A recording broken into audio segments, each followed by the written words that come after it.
What's up, class? Today is March 18th, 2020. Today we're going to finish up the last of the World War II slides. And then from there, that'll be the last video you see about World War II. The next video you see will be a review slide. I'll probably post that tomorrow, potentially on Friday. Sometime next week, I'm going to post the test. I'll give you a week to do that, and then we'll go from there.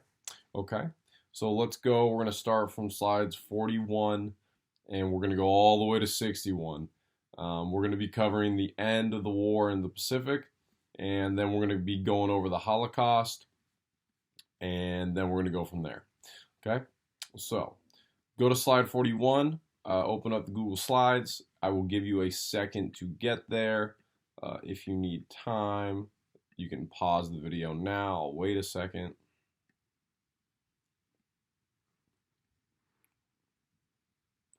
Okay, so on slide 41, okay, we are now following the victory in Europe. We are kind of at the beginning of the end for the Japanese, and we are at the Potsdam Conference. This is a conference that lasts a few days, from July 28th to August 1st. After the Yalta Conference, there was a second conference that was called. Remember, in the last video, yesterday's video, we talked about the Yalta Conference and how the world was going to be split up, mainly in Europe, and how was Germany going to be split up. The Potsdam Conference was more refined, went into more detail on how to not only rebuild Europe, but really punish Germany. And it also was agreed upon meeting to give Japan the ultimatum. And this ultimatum was surrender or face utter destruction. Now, what does utter destruction mean? Well, a lot of you probably know this, but utter destruction is going to be kind of the atomic bomb, the big one, the end of, the bomb to end all bombs. And we're going to talk about that next, okay? So let's go forward. Okay, we are on slide 42 now. So now we're at the atomic bomb, the Manhattan Project. So President FDR had left his vice president, Truman, out of the loop on this planning and progress of the war. Most significantly, that Truman guy, the vice president, he knew very little of the Manhattan Project. For those who don't know, and you'll learn more about this in U.S. history, towards the end of the war, FDR dies. Harry Truman then takes over and becomes president. I should have mentioned that in the last slide where he was listed actually in the picture. So Harry Truman becomes president, but Truman was never in the circle like FDR was. So Truman didn't really know about this atomic bomb until almost it really had to be used. This bomb was planned, known as the Manhattan Project. It was a secret American project that was going to design the first atomic weapon in human history. Let's go to slide 43. J. Robert Oppenheimer, he's just the main guy who managed the creation of the atomic bomb. So that's him. He's the main person. He was kind of the main architect of the bomb. If you go to slide 44, that's just a picture of some of the scientists that were involved in the making of the bomb. A lot of the actual atomic development was actually done here in the Bay Area, like at the Livermore Lawrence Labs and out in Livermore and other places around the country as well. So some of the work even is connected here to the Bay Area. If you go to slide 45, you see that's the scale of some of those atomic weapons. So look at the people for reference and look at how big those bombs are. So they're very big bombs, massive, and obviously that's going to take a really big plane to be able to transport a bomb that size. Go to slide 46. There was a lot of, secrecy around the project. So you'd see posters and images and signs like this around the base. So what you see here, what you do here, what you hear here, when you leave here, let it stay here.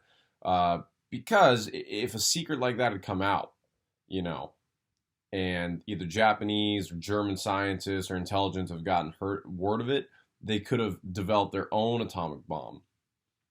And that could have changed the course of history dramatically. The big reason the United States was able to not only win the war, but then become really a global superpower is because we were the first to have an atomic bomb. And that gave us incredible power and really dominance over the rest of the world for a very long time, even to this day. We'll go to slide 47. Fat Man and Little Boy. These are the two bombs that would be dropped on Japan. Little Boy was the top picture. Fat Man, the bottom picture. Little Boy was made of uranium and it was dropped on Hiroshima on August 6, 1945. Fat Man on the bottom was made from plutonium and dropped on Nagasaki on August 9th, 1945.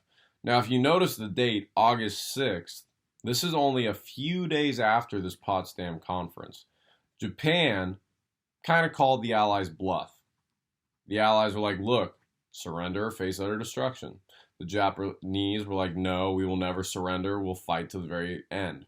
The Japanese, I don't think, and most historians would agree, probably were not expecting the type of destruction that would be felt and would occur because of these atomic weapons. And that's what happened.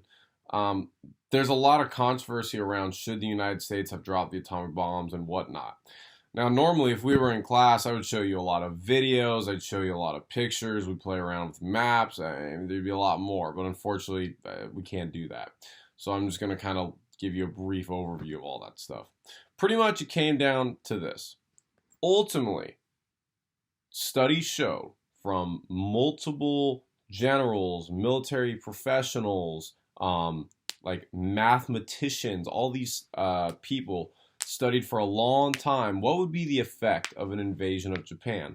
Well, if we remember, Japan was willing to fight to the last soldier. You had kids picking up weapons. You had kamikaze pilots and suicide soldiers. Most estimations would have resulted in over 1 million American casualties into an invasion of Japan. On top of that, numbers anywhere from 10 to 20 million Japanese civilian casualties from an invasion of Japan. It would have been traumatic, would have dragged the war out many more years, and ultimately would have cost millions of people their lives. The United States figured we can drop these atomic bombs and we can actually save lives. And that's the argument that I would make. That is the argument I would debate with really anyone for the rationale and the justification for dropping behind the atomic weapon. Other people might tell you differently, saying we shouldn't have dropped it on civilian bases, we should have dropped it somewhere else. The reality is, the way the world worked then and the mindset of the Japanese people, the government, the military soldiers, reasoning and surrender and a diplomatic solution was never going to come. It was either invade the island or drop the bombs. And if dropping the bombs saves lives, that's ultimately the probably best decision and the best outcome that could have happened. Although the bombs created a ton of damage, I mean, the numbers alone are pretty stunning. So Hiroshima, let me make sure I give you this number right. So Hiroshima bomb, I just want to make sure I give you the right amount of casualties here. So in Hiroshima, there was approximately anywhere from 70,000 to 150,000 civilians and soldiers killed. In Nagasaki, we're looking at about 40 to 80,000. In total, the estimated number for the two bombs of people killed, majority civilian, were about 130,000 to 225,000. So let's just round number sakes, close to 200,000 people were killed by the atomic bombs. That would be a great time to pause the video, look up some videos of the atomic bomb damage, what it did to the cities. Look, for example, Hiroshima. Today, Hiroshima is actually a thriving metropolitan city.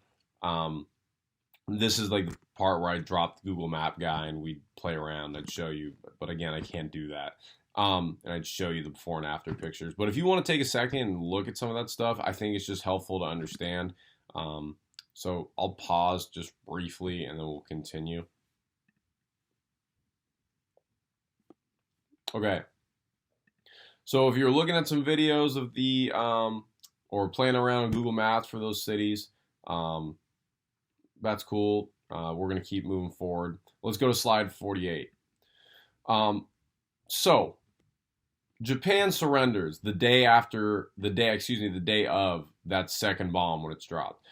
The United States dropped one, waited a couple days. Japan still didn't surrender. They dropped the second one.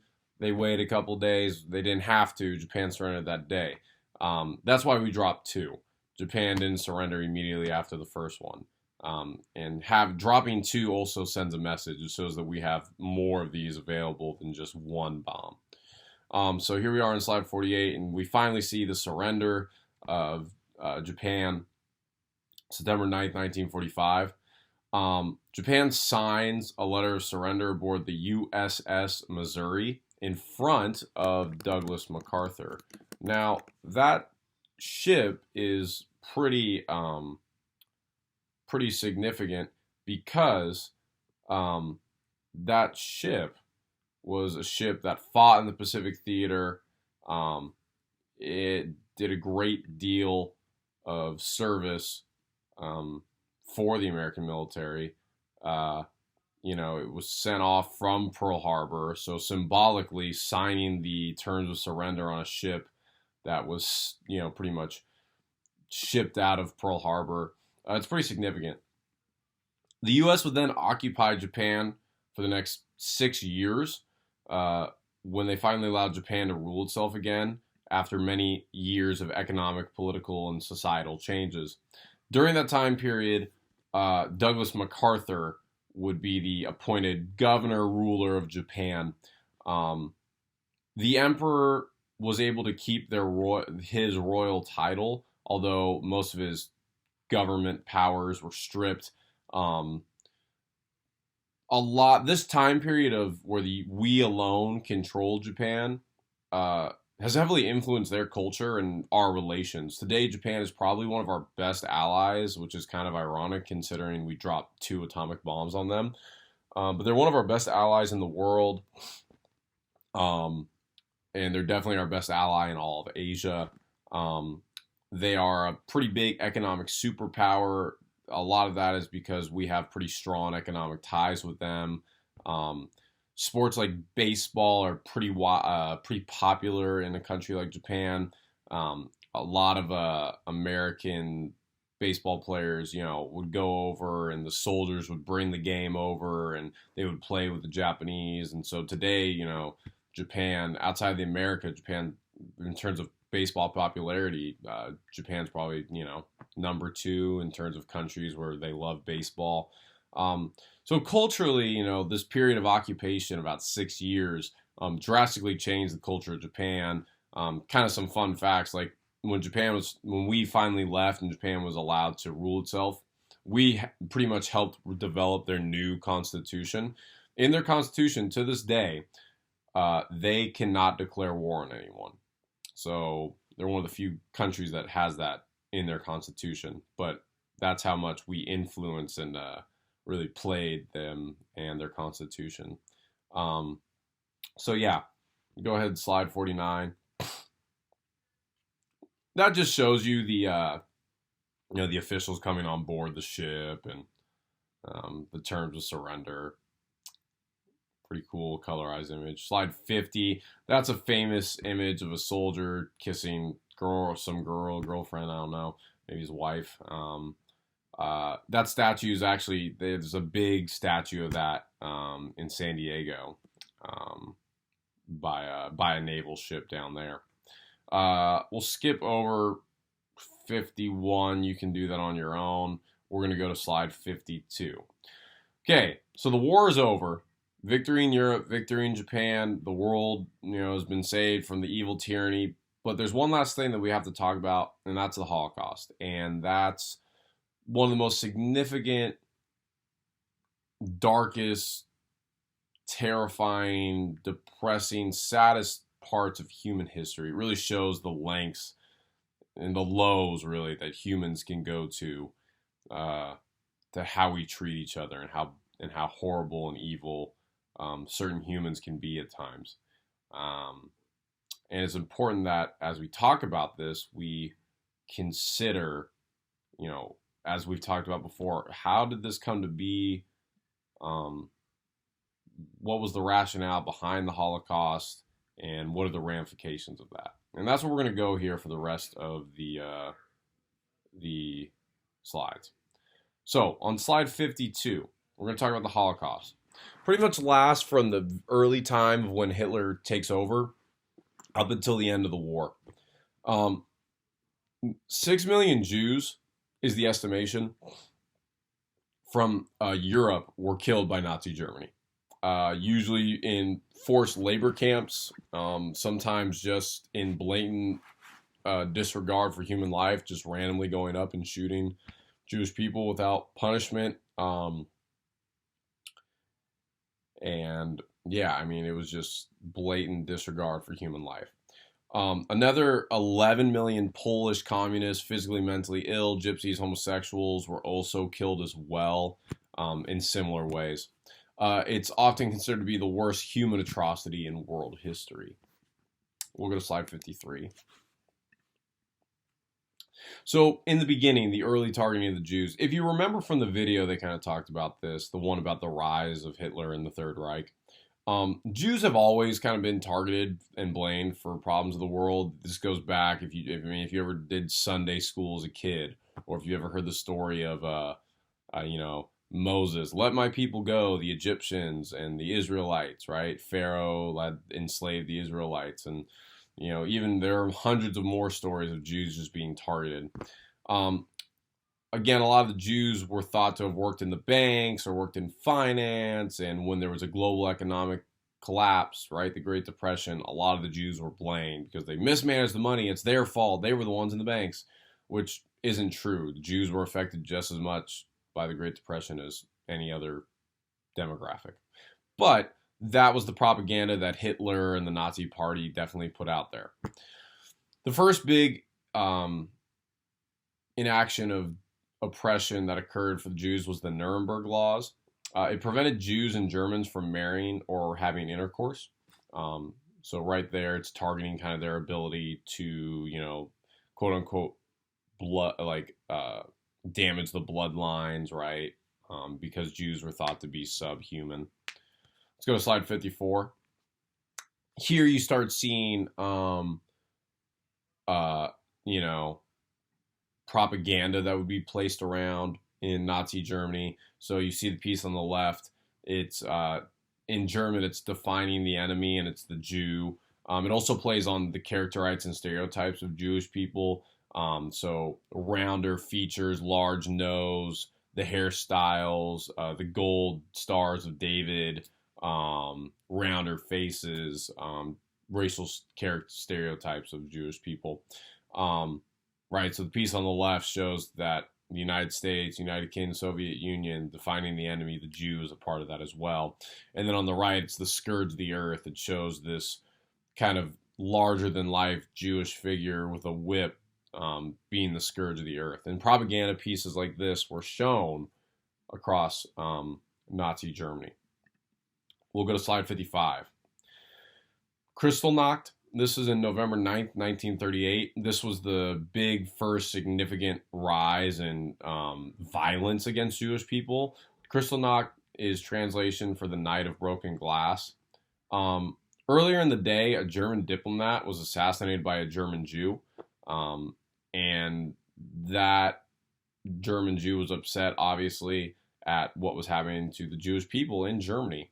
However, for the German people who weren't Jewish, that provided justification for them. It was like, oh, the Jews are violent, they're trying to take over, and people were angry and really upset.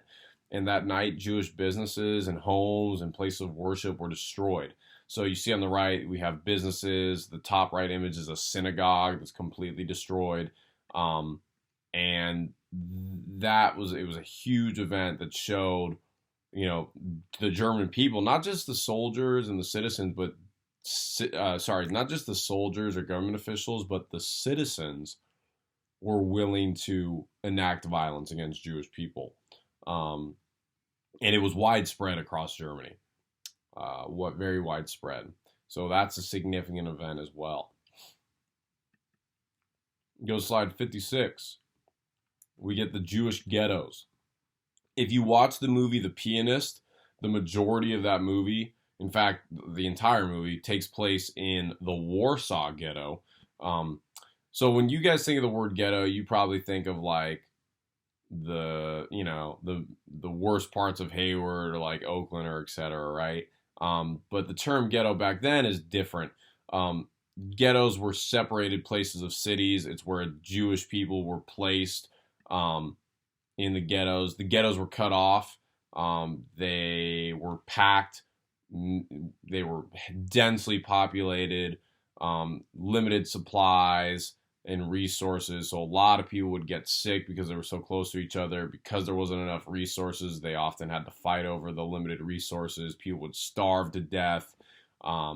If you watch the movie The Pianist, you'll understand more about the life in the ghetto.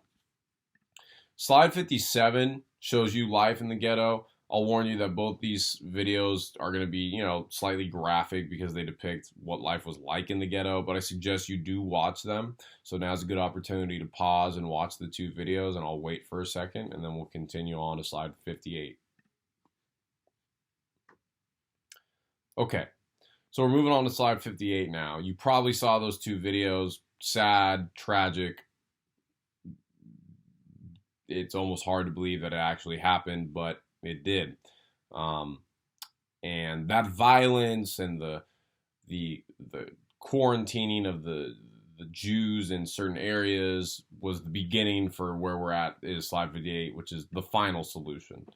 The final solution is, this idea of what to do with the Jews in Europe. And the answer to the final solution was to murder all the Jewish people in Europe and pretty much wipe out their bloodlines. Again, watch Schindler's List and The Pianist. It'll do a much better job than I could of describing the events and what life was like in the camps. But, this is, again, time where I'd show you a lot of things. Unfortunately, I can't do that because we're, remote, distant learning. But do take that time, watch the movies. It's definitely in your interest. Here we go to slide 59. Let's go to slide 59. This shows you concentration camps and where they were located across Germany. The green colored camps were just concentration camps, but the red colored camps were death camps. If you notice, the death camps were all located in Poland. They were located away from the German people because the Germans tried to keep a lot of the German people in the dark. A lot of the German people were just oblivious and played dumb, and they didn't realize, why are the Jewish people getting put in train cars? Oh, they must be going somewhere. A lot of Germans didn't take the serious time to look into what was going on. And the Germans kind of helped play that along by putting all the death camps in Poland. So at this point, I would show you a lot of videos and images of these camps. So like Treblinka or Auschwitz-Birkenau. But you guys can look at that at your own if you'd like. This just shows you where the camps were. Obviously, as the war began to end for the Germans, the Allies came upon these camps, and that's what slide 60 is. Again, it's another, going to be slightly graphic and sad, and it's going to be tough to watch, but I suggest you watch it. It gives you an idea of what, soldiers, and this is from the perspective of American soldiers, this is what they saw when they liberated the camps. We had heard rumors, and some people would even say, FDR, the president, the government knew, and I think there's enough evidence to make that suggestion of what was going on in these camps. But again, before satellite imaging and before, the age of social media and the internet, you really didn't know until you got there. And so in slide 60, you watch this video. It shows the liberation of the camps from the Americans' perspective when they got there. And here we go. So if you've watched that video, okay, gives you an idea of the liberation of the camps. The last part of this unit is, well, what's the ramifications? What's the punishment for this? So we have the Nuremberg Trials. Nuremberg is an important city, and it's an important place to have the trial because it was seen as the center of the Nazi movement. It was Hitler's first big rally, the name of the Nuremberg laws, right, that prevented Germans and Jews from marrying. They're named after the city. So Nuremberg was this place where these trials were held. It took place a little over a year. International Tribunal Court from judges from different countries came together to convict Nazi war criminals to prison or death sentences for their actions in the war. The court was made up from judges around the world. I believe, and let me make sure I give you the number right. I want to say there was Nuremberg.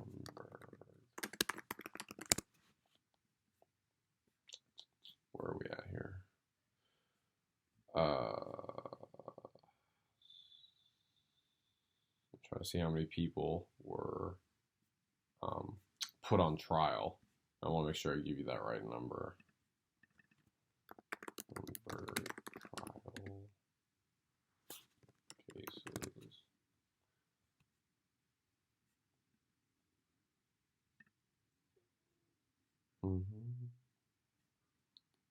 Just give me a second here.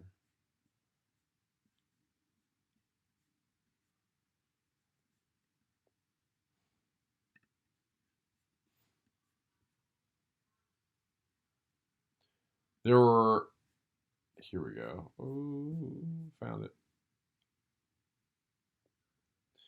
24 major war criminals were put on trial. And most of these people were killed, put to death, committed suicide, or sentenced to long prison sentences. Some of these people were big wigs to Hitler, people who worked at the camps, worked directly under Hitler, and a lot of these people helped participate and move forward the final solution and really the targeting of the Jews. So at the end of this is the end of our World War II unit. We've covered everything in World War II. Soon I will be giving you a review video. You'll probably see some other work soon. And we will go from there. As always, if you have questions, you can always email me at ttomei@husd.k12.ca.us. Have a good day, and I'll be talking to you soon. Take care.